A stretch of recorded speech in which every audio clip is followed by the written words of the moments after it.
Welcome back to Guide for Autism. If you are new here and you have not subscribed, please do subscribe and also share, especially if you are a parent raising a child with autism or you know anyone who could benefit from this content. In today's video, I'm going to talk about 5 ways to discipline a child with autism. Disciplining a child with autism involves so much patience from the parent and also require so much empathy and understanding about your child. Let's explore those 5 ways that you can discipline a child with autism. But before I could go ahead with that, I want to talk about how parents perceive children with autism. It may be you, it may be another person, but with my own experience, I've realized that most parents believes that children with autism, it's so hard to discipline them because they don't listen, they cannot communicate. So that it makes the whole communication becomes so difficult because you know that your child doesn't talk. You feel like your child doesn't listen. When you have that in your mind, it makes everything so difficult to discipline a child with autism. If you are that parent who would love to discipline your child from the beginning, especially if your child is still a young child, it's not too late. Even if your child is bigger, it's not too late. You can always make changes on everything that you feel like you're not happy with. But mostly, you to start thinking about switching off from thinking about your child don't communicate or cannot listen. Start putting all those kind of thinking out of this, because if you still have that in your mind, you're not going to be able to discipline your child. And also, one thing I want to tell you is that your child can listen, your child can follow instruction as long as you're ready to work with your child. It's so simple and magical.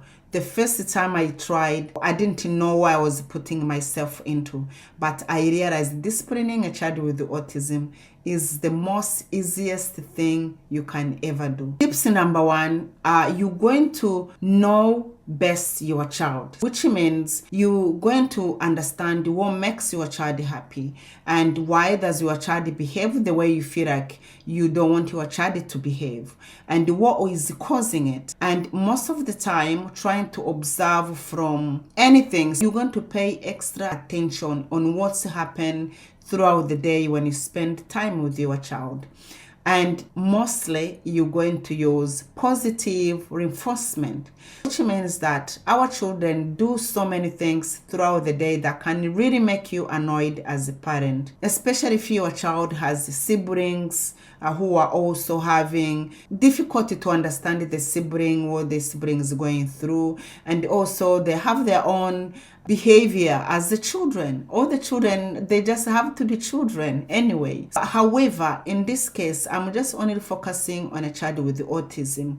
Try to be much more positive around your child. Get to know what makes your child happy, especially when your child does something good. Is your child happy when you give them a sticker, or maybe when you play music for them, or maybe when you say well done, or maybe when you say we're going to the cinema, or you're going to eat your favorite food? What makes your child happy? So try to use those positive reinforcement so that your child gets to hear much more of celebration of wins instead of hearing much more criticism. I'm not saying that you shouldn't tell your child what they have done wrong, but please try not to drag it for too long. If your child does something wrong, tell them, look, you just done this, I'm not happy. But then if they did something next time that you are happy with, make sure they notice that you are happy with that behavior, and also rewards them with whatever they enjoy doing. Tips number 2, if you really want to see good behavior around a child with autism, you need to make sure that you have routine. Routine helps them to understand what they are expecting from maybe morning till the end of the day. And this is something very simple you can actually do. You can have a paper where you can put just the routine, the sequence of everything going to happen throughout the day. You can say in the morning it's a shower time, after shower it's breakfast, after breakfast is shopping, after shopping is cooking.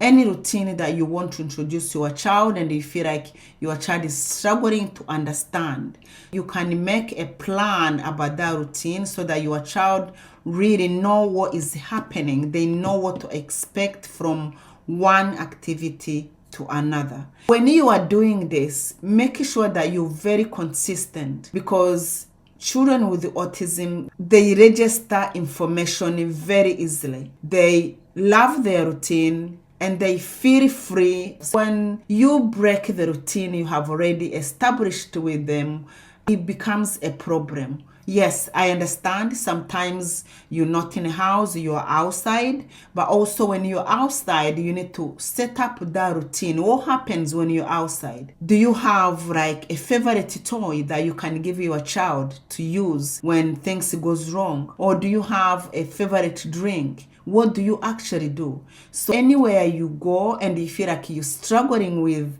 what is happening there, you can always set up a routine and establish it and make sure that whatever happens when you're out or you're inside, you're aware what is going to work well for your child. Tips number 3. We cannot stop anyone to feel upset or to feel angry. You can introduce something that will help your child calm down. It can be a heavy blanket. It can be any sensory corner place you have prepared in your own home, or it can be anything. Maybe your child will want to stay around you. Give your child a very squishy hug. Maybe that's what your child will love doing. Find all those kind of things that can help you and help your child to come back together when one of you experiencing that anger, so that your child will feel like, although I do get angry, I've got someone who can back me up. I've got someone who is supportive.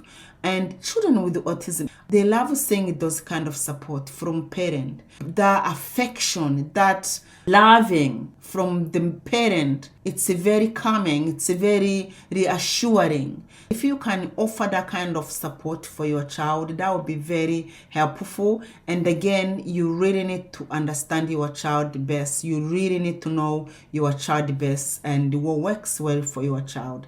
And never stop introducing new things to your child, because the more you do that, the more you get to learn about your child, and also the more you get to understand each other. Tips number 4, children behave as the children. How can we make sure that our children behave the way we want them to behave? You are number 1 to show them how you would love them to behave. We need to be the best models for our children, because most of the things that we do, although we don't realize, children are copying from us. What do you do to make yourself calm down as an adult, or as a mom, or as a dad? What do you actually do? Are you someone who, when you feeling angry, you just use any type of words? You just throw any words out there and you don't care how somebody else is going to feel? Or are you that kind of person who will just walk away and go somewhere to just breathe in and out? So all those, whatever things that you do that makes you calm down as an adult, you need to model those kind of things to your child. I remember when I introduced breath work to my son, at first I was doubting if he's going to understand, or maybe to even sit down with me and do a breath work. I was so surprised. I asked him, breathe in and breathe out, and I could breathe in and he could feel it. He could hear the breathe in and breathe out, and he started doing the same thing. And this is really something can be very helpful to calm your child down. And if you have any other techniques that helps you and you feel like it could be helpful for your child, please introduce them to your child, because your child want to feel good too after having a frustration of any situation. They want to come back to their normal state. That's also another thing that you can do to help your child.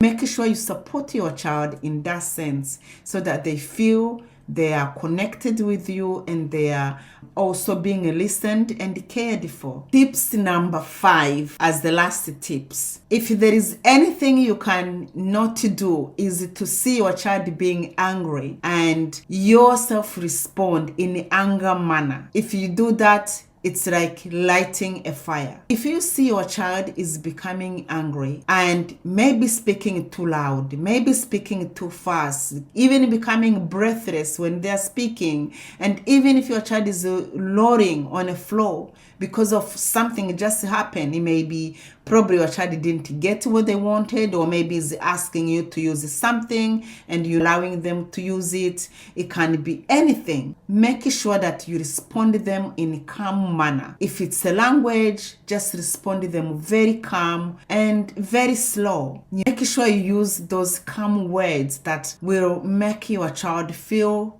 comforted enough. You can tell them, calm down, let's try this, let's try that. Remember, your child is unique. The way you would love to communicate to your child is not the same way I would love to communicate to my child.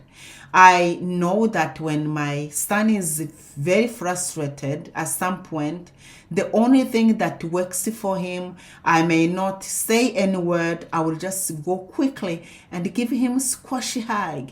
And that really helps him big time. I don't know about you. What do you feel that you can do to help your child? Is it the words you tell your child? Is it maybe you're like, calm down, baby, or I love you, let's go out for a walk? You always find out what really works for your child. Listen, if you try one thing and you see it's not working, keep trying, go for another and another and another. Please don't be discouraged. The only way is just to have a start. Start with something, keep improving it, you see what is going to work. As you can see, disciplining your child, it's not only one way. You're going to have to be observant on your child. What causes your child have tantrums? What causes your child break down? How do you yourself communicate with your child? What does your child like? What makes your child cry? When he's crying, how do you communicate with your child? What do you do to support your child? This is not only one way discipline. It's a two ways discipline. You are trying to discipline your child and also trying to discipline yourself at the same time. Always remember that whatever behavior you have as a parent affects your child at the same time. The way you communicate with your child, the way you do things, we are the models for them. So everything we do, they copy from us. That's why it's not going to be only one way, but it's going to be two. It's going to be both ways. Obviously, you're not going to be able to help your child if you don't help yourself. You need to have the best discipline first so that your child can learn from you. Thank you so much for watching. If you like this video and you feel it can help someone else, please do like it and also remember to share. Thank you so much. We'll see you on my next content.